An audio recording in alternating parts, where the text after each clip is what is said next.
요즘 저는 생리학과 교수인 남편과 역사학자인 아내가 함께 쓴 아주 두꺼운 인문학 책을 읽고 있습니다. 이 책은 창조적으로 생각하기에 관한 이야기인데 먼저 여러분과 잠시 한 가지만 나누려고 합니다.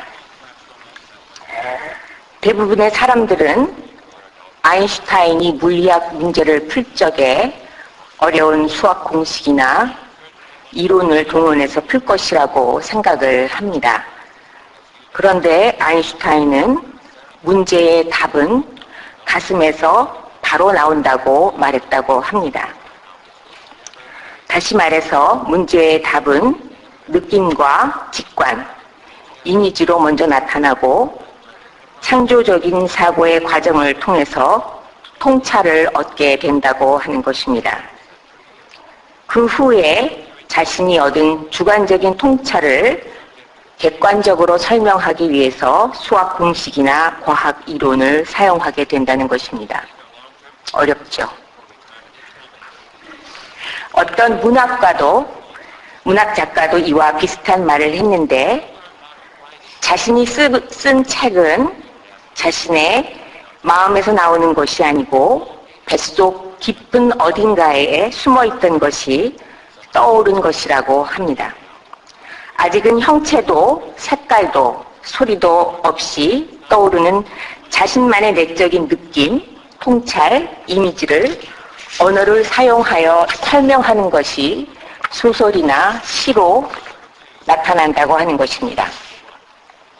이처럼 모든 학문은 연관성이 있는 친척 관계와도 같다는 것입니다.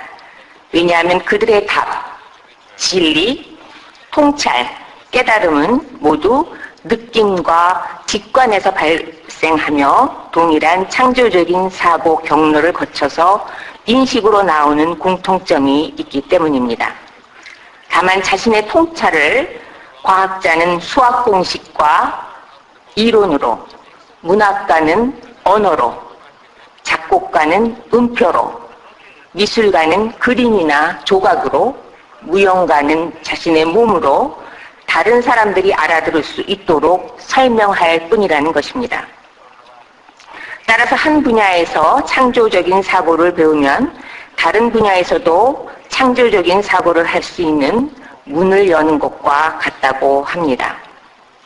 저는 이 책을 읽으면서 뭔가 내가 잘못 살았구나 라는 생각과 함께 그 원인은 우리가 받은 교육 제도에 있었던 것은 아닐까 하는 생각을 하게 되었습니다. 우리가 받은 교육은 국민학교 때서부터 국어, 산수, 사회, 자연 등 각각의 과목이 연관성이 없는 분리된 별개의 과목으로 배웁니다. 그리고 교육 방법은 각 과목의 지식을 암기하는 주입식의 교육이었습니다. 그런데 국민학교에서부터 고등학교 때까지 12년 동안 암기했던 그 많은 지식들이 저의 실제적인 삶에 도움을 주었던 것은 별로 없었던 것 같습니다. 대학을 갈 때에는 저는 사람은 인문계, 자연계, 예능계 이렇게 갈라져 있다고 생각을 했었습니다. 저는 느낌을 중요시하게 여기는 사람이었기 때문에 논리적이고 이론적인 생각은 할 수 없다고 생각하고 자연계 인간은 아니라고 생각하여 인문계를 선택했던 것 같습니다. 그런데 우리가 학교에서 받은 이러한 교육 방법은 신앙생활에도 영향을 미쳤다고 생각합니다. 교회는 믿음을 예수님에 관한 교리와 신조들을 암기하고 동의하는 것이라고 가르쳤습니다. 교회 교육은 성경 구절을 한 절 한 절 암기하는 것이 기본이었고 성경 퀴즈를 통하여 누가 성경에 관한 지식을 더 많이 알고 있는가를 평가합니다. 기독교인이 성경을 읽지 않는 것보다는 성경을 암기하고 성경 지식을 넓히는 것은 바람직한 일입니다.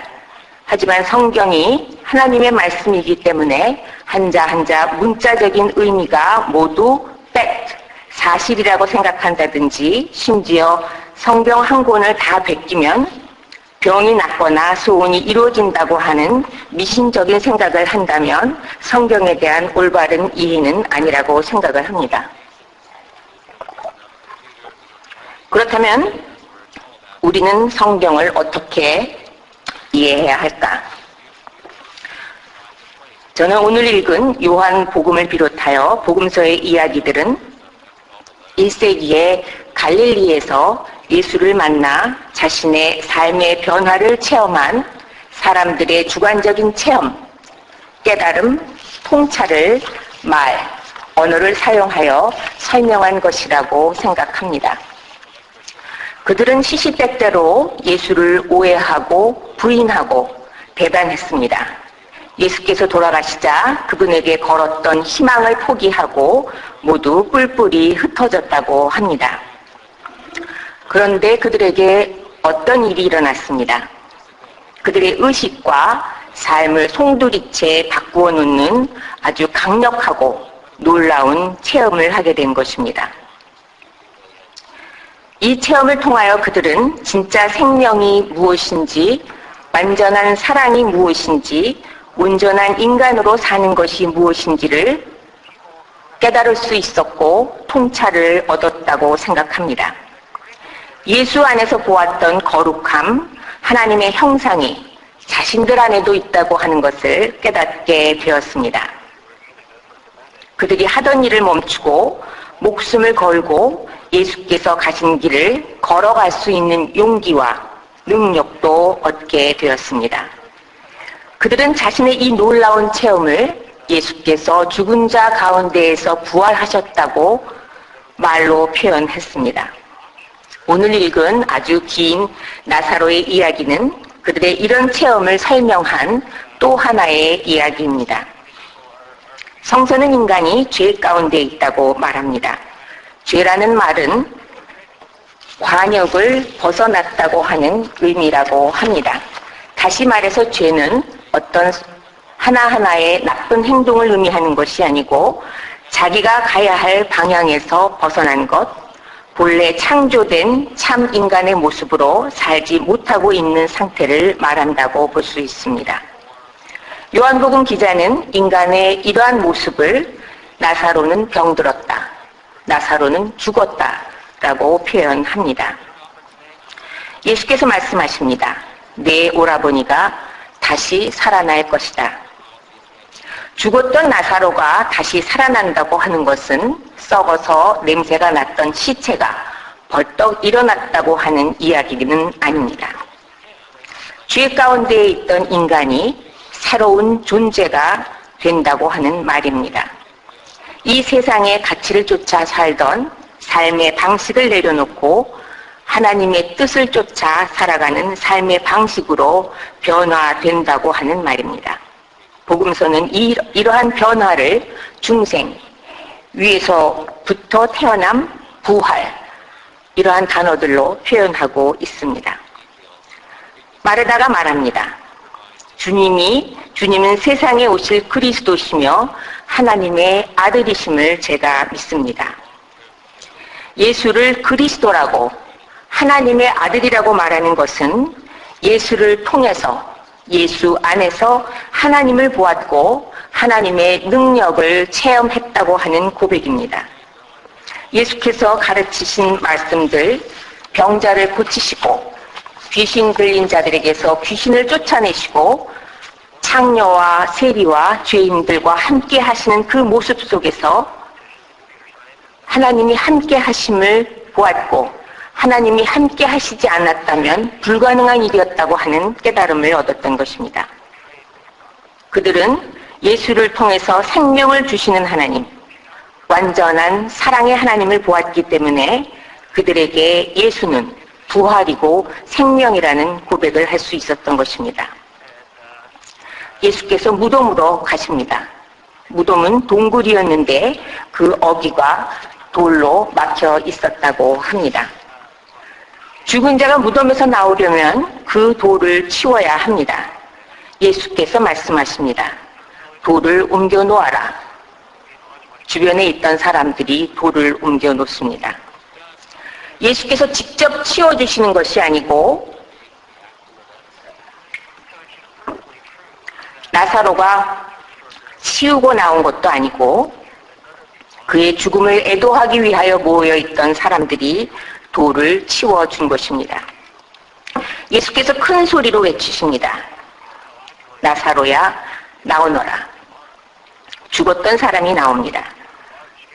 손발은 천으로 감겨있고 얼굴은 싸매어 있었다고 합니다.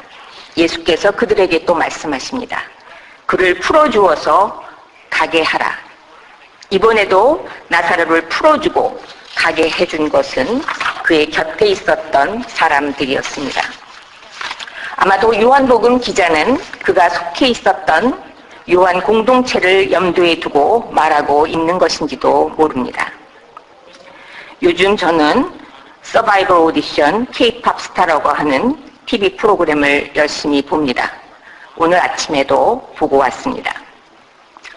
버나드라고 하는 청년의 노래를 듣기 위해서입니다. 그가 노래를 잘 불러서가 아니고 매주 그의 노래가 다른 느낌으로 저에게 다가오기 때문입니다. 그는 타고난 성대를 가지고 있었기 때문에 처음부터 노래를 잘 했지만 제게는 별로 감동이 오지 않았습니다. 한국말을 잘 하지 못하는 그가 한국 가요를 부르는 날은 심사위원들도 아주 혹평을 합니다. 그런데 집을 떠난 지 6개월이 되었다는 그가 고향에 대한 그리움을 표현한 노래를 영어로 부르는데 저는 그 노래를 들으면서 눈물이 났습니다. 지난주 그가 다시 영어로 된 노래를 불렀습니다.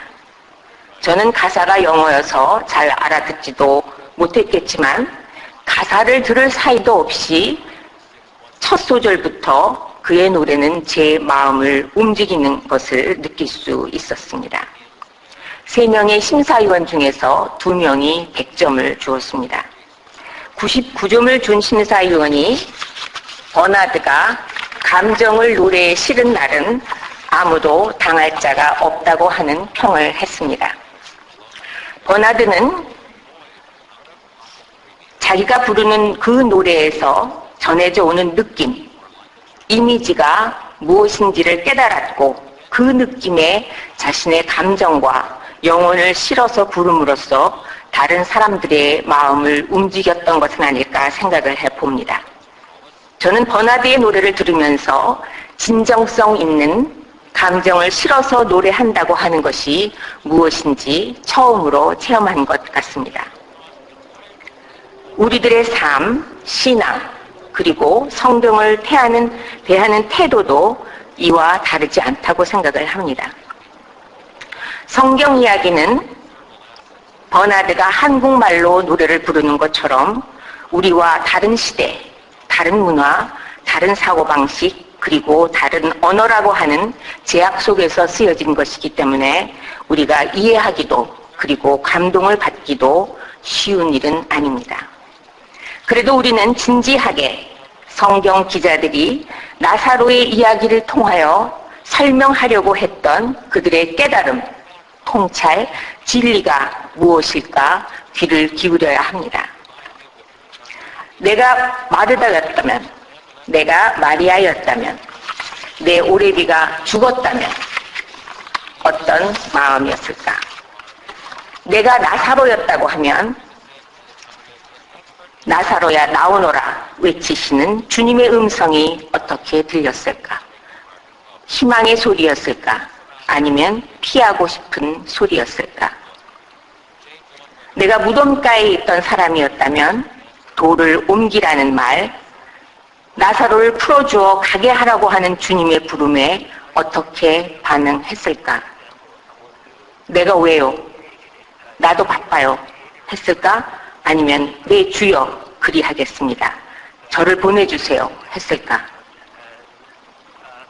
사랑하는 성도 여러분, 지금은 주님의 고난과 죽음을 기억하면서 부활절을 준비하는 기간입니다. 내 안에 있는 나사로, 병들고 죽어서 냄새가 나는 나사로의 모습이 있는지를 돌아볼 수 있는 시간이 될 수 있기를 바랍니다. 내 앞을 가로막고 있는 돌, 내 손발을 묶고 있고 내 얼굴을 가리고 있는 것이 무엇일까? 깊이 생각해보는 시간을 가지실 수 있기를 바랍니다. 주께서 여러분에게 말씀하십니다. 너의 무덤에서 나와 걸으라. 생명을 노래하고 춤추라. 여러분에게 주어진 매 순간들 그리고 모든 만남들을 진정과 영혼을 다하여 사랑하시면서 이 땅에서 영원한 생명을 누리시는 여러분들이 되시기를 바랍니다.